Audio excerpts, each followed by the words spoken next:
I first met Derek when he moved from Salisbury to attain his driver's position at Guildford Motor Power Depot in 1962. I fired to Derek on a number of occasions and remember one trip quite clearly, working a freight from Woking Yard to Aldershot and Farnham, and he quite clearly remembers me being his fireman in the winter period of early 1963, being on standby duties at Haslemere because of the bad snow conditions at that time. Derek had also applied for a preference move to Farnham Electric Depot, and most of the drivers there were working their rest days every week. The management at the time decided to increase the establishment at Farnham Depot, and Derek transferred there some 6 months later. Ex-Salisbury Shedmaster Ken Gardner, who was then in charge of the training school at Waterloo, invited Derek to an interview, and he became an acting instructor at Stewart's Lane before becoming a permanent instructor at Waterloo with Ray Mills in charge. My next meeting with Derek was when I attended my own driver training on electric traction, where at New Cross Gate he instructed me on the paddling up procedures on 1936 Portsmouth Express stock. When I joined the training school myself as an acting instructor in 1987, we would sometimes be paired up together on EMU static instruction and then classroom and static instruction on Class 73 locomotives.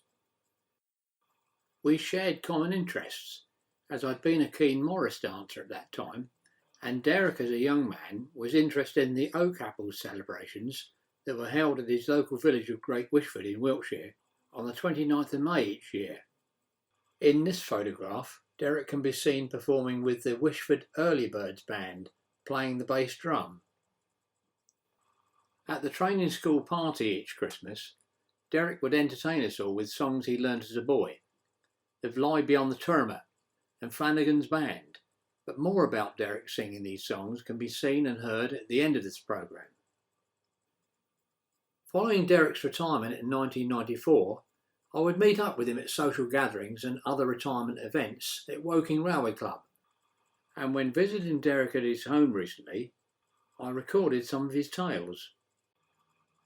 Derek started work in the traffic department at Salisbury in 1943, straight from school at the age of 14. Derek's father worked on the GWR at Wishford, and he inquired on Derek's behalf whether there were any vacancies for staff on the GWR. There were 2 stations at Salisbury at the time, and when phoning the switchboard, he was connected to the station master on the LSWR, who informed him that they had a vacancy there for a messenger boy. Unfortunately, there was some confusion as Derek's father thought he was talking to the station master on the GWR station, and Derek couldn't really change his mind, and duly reported to the station master's office at Salisbury LSWR. In the summer of 2014, some 71 years after Derek started work as a messenger boy at Salisbury, some of my old instructor colleagues, Derek, Brian Cook, Mick Oakley and I, visited another instructor colleague, Fred Johnson, at his home in Wilton. Whilst there, Derek told us the following story about an incident at Salisbury Station, which I recorded. My jobs was to take off any messages from Southampton Control, Woking Control, whatever. Anyway, so on this day, message come through, horse box, Salisbury races, because they used to have Salisbury races still during the war, right? Horse box on the rear of the 5 o'clock Waterloo for Salisbury, right? So my job then was to write out a message slip, right, and take it out to the station inspector, right, which was old Phil Rook, right. So anyway, I built it out with it. So I takes it out to him. And him and old Charlie Fay, they were real autocratic, right? And I've got a message for you, Mr. I don't put it on my desk, Sonny, right? Sonny. So I went into the platform and put it on his desk. Thought no more about it, right? Anyway, in the meantime, I had to go round because another job you had to do especially with freight trains, freight cars, their turns were always awkward, right? Yeah, yeah. So I had a load of tickets to take out, you know, the guards all around, saying that they'd been The all old goods around. guards, yeah. Anyway, so I went all round, I had a great Laverstock. Anyway, by the time I got back, must have been about 7:30 at night, you know? And as I went into the station master's office, there was the station master, Mr. Fryer there, the station inspector, a whole bloody crowd of them, see? Yeah. All filled up. And then I went in the office, and he said, here he is, there he is. You know, what the bloody hell's on? Yeah. What's that? Oh, they said, you took a message off from Southampton Control about a horse box on the rear of the 5 o'clock Waterloo. Yeah, that's right. And what did you do with it? I said, I took it out and give it to Mr. Rook. Yeah. Did he take it? I said, no. I said, I had to go and put it in his office. So what transpired was that he didn't read it. No, he didn't read it. So the 5 o'clock Waterloo comes in, and there's this horse box on the back that nobody knew anything about. No. So they decide to uncouple it and leave it in the platform. Yeah. And away goes the 5 o'clock race. So they got this horse box stuck in the middle of the platform. So the carriage shunter, he phones up Salisbury Box. Didn't say, right, we want the shunter. So the signalman, of course, says to the carriage shunter, the man on the carriage shunter, which was Cambry and that, they want you down at the bottom end, right? Yeah. Didn't say what for, they just said, want you down the bottom end, right? Yeah. So, of course, off comes the dummy, away he goes, thinking he's going to go down the bottom end. Of course, as he comes sailing through the platform, there's his horse box stuck there. Yeah. Bang, right? Oh, and these 2 horses in there. Of course, going back in the war, that was a lot of money. One was Yeah. worth 650 and the other one was Yeah. worth 700 pence. Right? Guineas. Yeah. Guineas. Yeah, so they had to be Yeah. both destroyed. Right? When Derek became 16 years of age, he transferred from being a message boy to becoming a booking boy at Salisbury West Box, a job that didn't really appeal to him. However, one day it was raining and an engine was standing outside the box waiting to leave for the station, and Derek asked the crew if he could ride on the footplate to the station to avoid getting wet. Derek got talking to the fireman, discussing what pay he received as a booking boy, which was roughly £2 a week, and the fireman told him that if he worked at the loco, he would get double that. Derek remembers that Dennis Bentle was the other booking boy and that they both put in for a transfer for jobs as cleaner boys at the loco, and that the station master wasn't too pleased at losing 2 of his staff at the same time. Derek and his pal Dennis duly transferred to the loco, and he remembers that at that time they had a lot of women cleaners cleaning locomotives, so personally he didn't have to do any cleaning. Following an examination, he was passed out as a pass cleaner and was booked as a pass cleaner fireman on all of the local shunting duties at Salisbury Yards, including Milford Goods, before moving into a decent link which involved running turns. Derek can remember one day being booked with driver Monty Seymour with M7 class number 237 at Milford Goods. Derek also recalls getting Ray Mills's engine ready, and his driver Sid Kettle and Ray didn't speak to each other, and this night were working the 8:18 p.m. up to London. He remembers that Ray always wore a white shirt. The first thing that he would attend to when he got up on the footplate was a sight feed hydrostatic lubricator, and didn't bother about the fire. Years later, he would remind Ray of these things that he would want absolutely perfect. Later, Derek moved up the links and went into the Bristol and Cardiff gang, which only had 3 turns, 3 days Cardiff and 3 days Bristol, and vice versa the following week. One of their regular locomotives was GWR 4073 Castle class number 4079 Pendennis Castle. Derek's regular driver had worked in the 1926 general strike, and when they reached their destination, he wouldn't go into the driver's room, as he knew he would be snubbed completely by the other drivers. I like the old Western engine, you know. They were cool to work on. You had your firearms along the boiler, pull it out, right?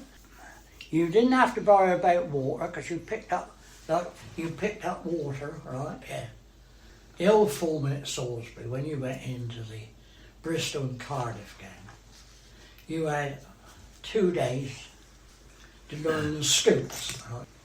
And old Bert Miller, the foreman, used to think that you was having a day off, right? But you know, I said, no, look, Bert, I said, it's important because if you lower the scoop too early, you knock it off.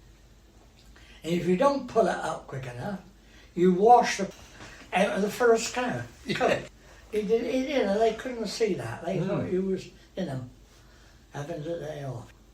You know, when you went through Severn Tunnel, I always used to make sure that the last signal I see, you know, was Severn Tunnel Junction home signal. Make sure it was off, yeah. Because once you started, because you had going down, then you had to change your gradient low. And people, when you look out the cab, you know, the water, it used to seep through from the Severn, running down the wall, and it used to go into at the bottom of the tunnel was another tunnel where it collected all the water. And you had to change your gradient light, right? You could go in there.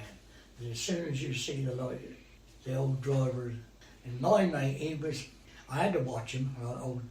When you went into the tunnel, you had the fans, right? It would drawing the smoke out. And if you didn't put the blower on and close the doors, you'd get a blowback. Yeah, and I had to, you know, they never ever seemed to learn, right? But there you are. This morning, right, when we were working the 315 Salisbury to Avon there, with a 53, that's a Western engine, right? And it was all the empties going back to Avonmouth docks, right? And as we left Salisbury, a couple of Western men jumped upon the footplate, right? Oh, because they wanted to get back to Westbury quick, right? Okay. They didn't want to wait for the first passenger. So I said to the fireman, I tipped the bucket up, you sit down there, right, out the way. And this Western driver, he was chatting to old Purcellson all the way. Well, when you leave Salisbury, of course, it's a gradual rise all the way to Warminster. But then you come to Upton Scudamore, where you go down the bank. And the drill is, of course, incline instruction. So the guard, which is you got to pin brakes then. So the guard, I forget his name, old Purse said to him, save time. My mate will pin the brakes down in Upton Scudamore. Oh, all right, he said. He said, you hold on behind. So when we got up to Scudamore, she comes to a stand, right, before we went down the incline. So I said to Purse, how many brakes? Oh, I'll pin in half a dozen. Because you can't pull too many, otherwise you'll never, because what it's supposed to do is, officially, right, you're not supposed to use the engine brake at all. It's supposed to the last minute, because you're supposed to rely on the wagon brakes. Right? So again, I went, jump up and away we go, right? It seemed all right. But as soon, because with the Western engines, they're different, right? When you apply the brake, right, the vacuum brake, right, the pump now changes over, right, to maintain the reservoir at 25 inches. But as soon as my mate applied the brake, those needles come down. So we had no brake on the engine. So we'd already put the handbrake on the tender, right?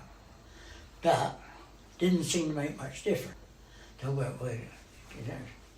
speed is building. So I said to this chap who was sitting on the bucket, I said, get ready, I said, because you might have to jump for it.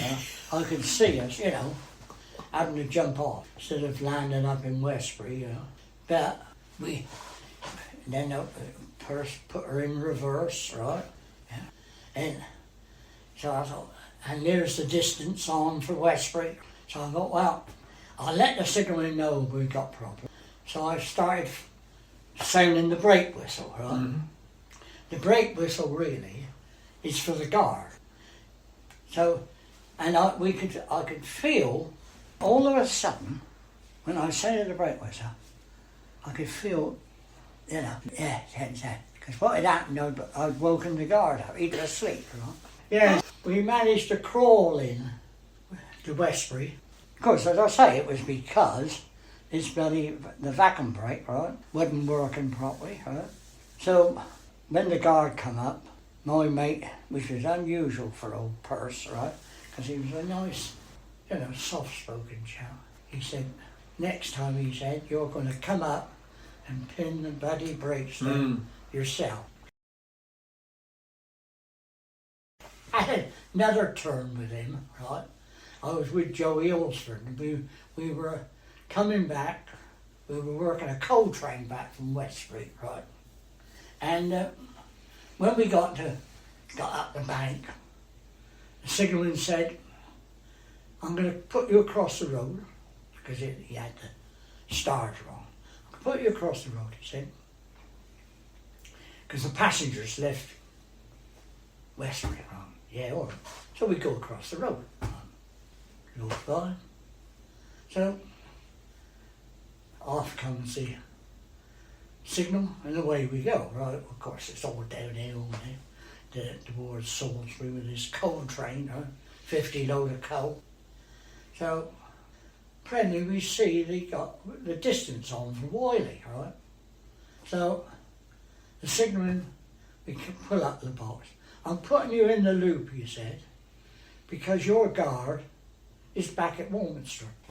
And what had happened was, he'd gone out to the cafe outside the station to have a cup of tea.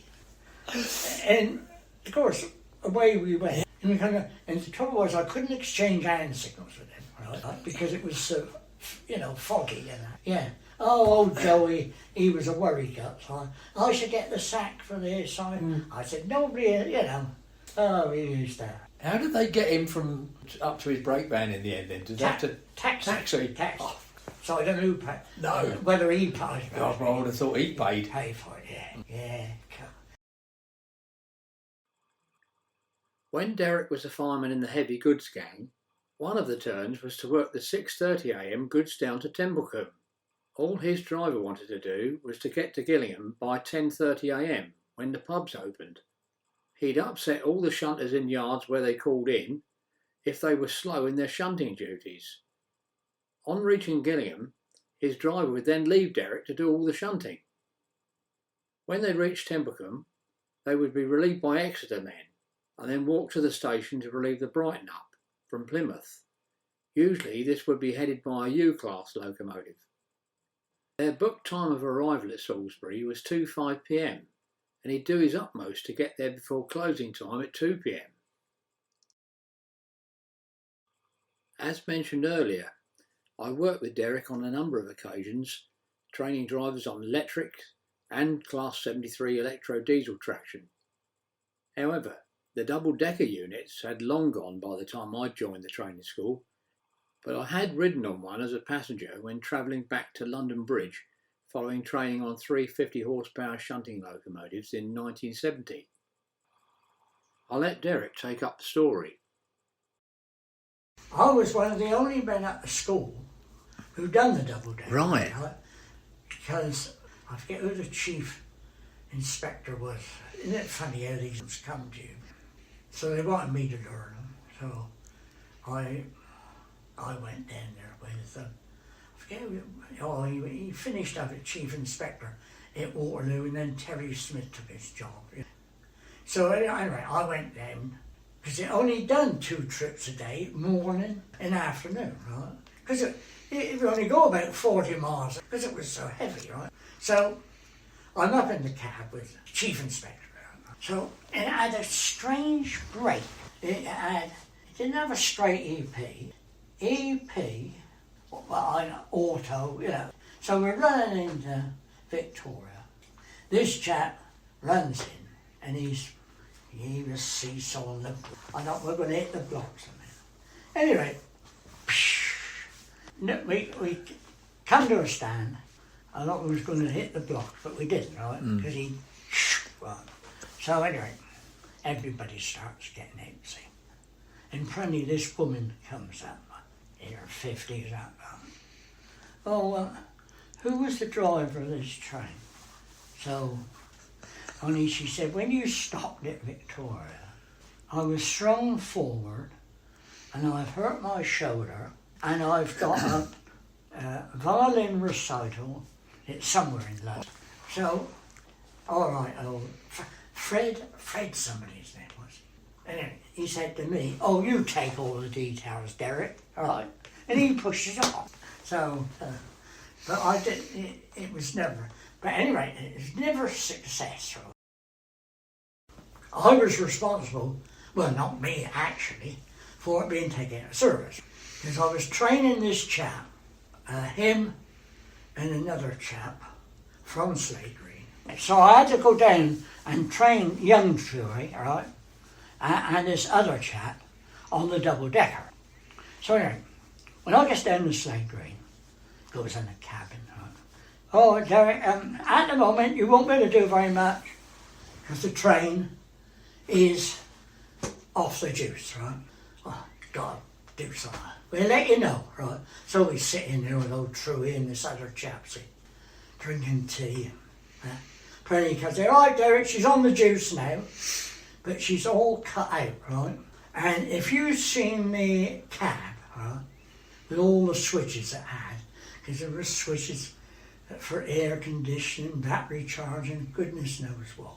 So he said, she's all cut, because they used to have to cut her all out, so as the battery, it was complicated.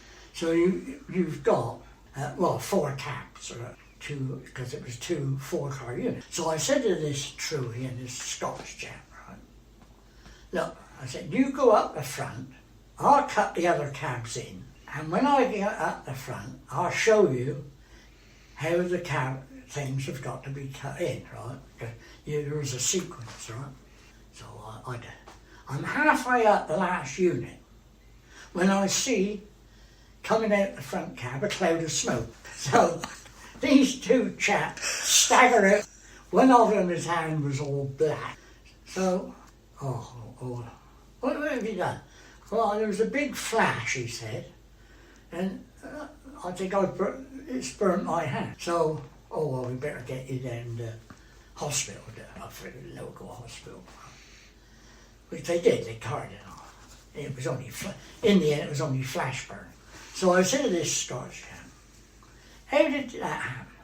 Well, he said, when he got in the cab, I'll show you how to cut it in. He said, we ain't going to wait for old Derek. And of course, he cut them in wrong order, right? Instead of putting the 2-way in first. Actually building, right? He put the other switches in, and of course, when he went to put the 2-way in, right, he said, there was a hell of a flash, and it burned all the wiring out in the cab and that. So that was the last that she ever run, right? Right. They weren't going to the expense of renewing it. I forget where she was in the end. Finished up like that. I always said I was responsible. Yeah. Following the COVID-19 epidemic, some of Waterloo's Southside instructors met up in London for a reunion, where Derek performed outside the pub to everyone's enjoyment. Here are 2 songs that Derek sang that day. The first song, the Wloo Beyond the Termap, is the unofficial song of the English county of Wiltshire, sung by Derek using the Wiltshire dialect, as the lyrics shown here suggest. The second song is of Irish descent, and although its true title is called McNamara's Band, and has been recorded by a number of artists, most notably Bing Crosby, for some unknown reason, Derek changed the name from McNamara to Flanagan. Derek would always sing the song with a couple of tin trays for percussion and usually bang them on the heads of the audience, to good effect. Then it's only I for ride and try to keep eyes off the turnip now. Before the next verse we have a bugle call.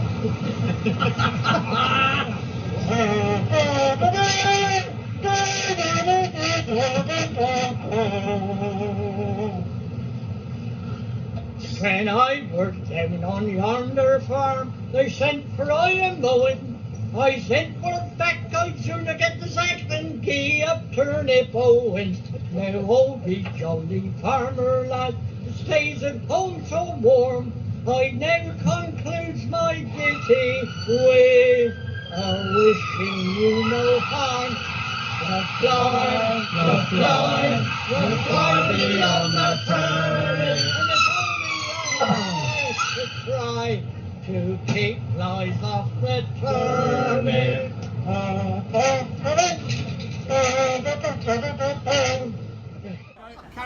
Now of the banks I think I heard, and I think I've heard a few. And with your kind permission I will sing them unto you. But before I start I'll give you to know, and I'll give you to understand, a credit to old Ireland and the boys of old Flanagan's band, for the Dorito Cast and the silver the coffee pumps the old bassoon, while I the pipes do play. Oh, Hennessy, two's the music of simply grand. He said he'd never leave us till he joined old Flanagan's band. Oh, the Dorito Cast and the silver the coffee pumps the old bassoon, while I the pipes do play. Oh, Hennessy, two's the music of simply grand. A credit to old Ireland and the boys of old Flanagan's band. Wonderful, Jerry. Look at that. The following photograph shows Derek with some of his Waterloo Southside training colleagues at Mick Oakley's funeral wake at the White Hart Hotel, Salisbury, on the 13th of November 2023. Sadly, Derek passed away peacefully on the 4th of January 2024, following a short illness. Derek was one of the old school of men that I had the pleasure of working with during my railway career, and he will be sorely missed.